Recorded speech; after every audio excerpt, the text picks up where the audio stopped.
So this is a continuation of 5.4, the 5.4 lecture. We're going to start on page 2 of the handout and talk about page 2 and 3. And after this portion, then you could switch to the video of the in-class lecture for the problems, the remaining problems on the handout being worked out in a regular class environment. So here's page 2. Let T denote a linear transformation from Rn to Rn. So we are back to Rn's only, no abstract vector spaces, no polynomials. We are only talking about transformations from an Rn to the same dimension Rn. So all our matrices are back to being square again here. So A will be an n by n square matrix. And because we're dealing with Rn and Rn, A we would call the standard matrix for the transformation, right? So we take X and associate it with A times X, and that defines this linear transformation, T. Now, here's the issue. Suppose C is another matrix that is similar to A.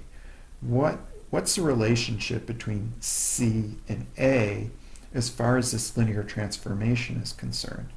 Now, if they're similar, A is equal to P, C, P inverse for some invertible P. Turns out we can consider C to define the same linear transformation from Rn to Rn, the exact same transformation, but relative to a different basis in Rn. So two similar matrices define the same linear transformation, but with respect to different bases. So let's try to see why that's true. And so let's start out here with B1 through Bn be the columns of P. The columns of P, that's the P matrix that defines similarity between A and C. Since P is invertible, the columns of P form a basis for Rn. We're going to call that basis B. We can think of P as being the change of coordinate matrix from the basis B to the standard basis E, which in our notation we've been writing this way. So P on this page is this guy, which B backwards arrow E transformation. Also, what we call this X is the standard coordinates of X will always be given by taking the matrix P times the B basis coordinates of X. In addition, P inverse is the change of coordinate matrix in the reverse from the standard basis to B. So P inverse is this fellow. And we can think of the B basis coordinates for a vector X being equal to P inverse times the standard basis coordinates. Next page, page 3. So the same linear transformation T, same transformation is on the previous page, can be defined in the following way. Take the B basis coordinates. Now, where did the B basis come from? Those were just the columns of this matrix P from the similarity relationship. So take the B basis coordinates of a vector and assign them to C times those B basis coordinates. And those will give you the B basis coordinates of the image of that vector X under the same linear transformation. So the C multiplication takes you from the B basis coordinates that are the B basis are the columns of P to the image of that vector also expressed in B basis coordinates. So we can sum up the relationship between the matrices and the linear transformation in a single diagram. So just try to swallow this. We're still just talking about a linear transformation T taking me from the domain Rn to the codomain Rn. So domain and image space here on the right. So our most or easy way of following things is to say a vector x gets multiplied by a and corresponds to a times x. But we're saying another way to think of this association is you could take x, you could multiply by p inverse and change to b basis coordinates.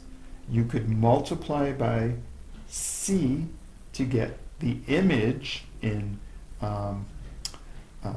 b basis coordinates of that vector, and then you'd multiply by p to get back to the standard basis coordinates for that vector. So this p inverse c p relationship is equal to multiplication by a. Now, the way you got to think about it is, and am I fitting on the bottom here? Yeah. So when I say p inverse goes first, that would be on the right, because that would be the first matrix to hit a vector that's written to the right of it. Then c would go here. Then p would go here. So a is equal to pc, p inverse. That's reflected by this diagram. C is called the B basis matrix for the linear transformation. A could be called the E standard matrix for the linear transformation. And then we get to theorem 8. Suppose A is PCP inverse, where all matrices are n by n. If B is the basis for our n form from the columns of P, then C is the B matrix for the transformation. X gets assigned to AX. So this basically just summarizes what we've just observed. And then our textbook really focuses on if A has n linearly independent eigenvectors, then C is a diagonal matrix. So there's a basis under which C is diagonal, and that means there's a particularly simple description under the right basis of what the linear transformation does. Now, I'm just going to stop there, because in the classroom lecture, I continue with with the actual problems that start up on the next page, and it's those problems, I think, that will help clarify some of this if I'm being a little bit too abstract right now.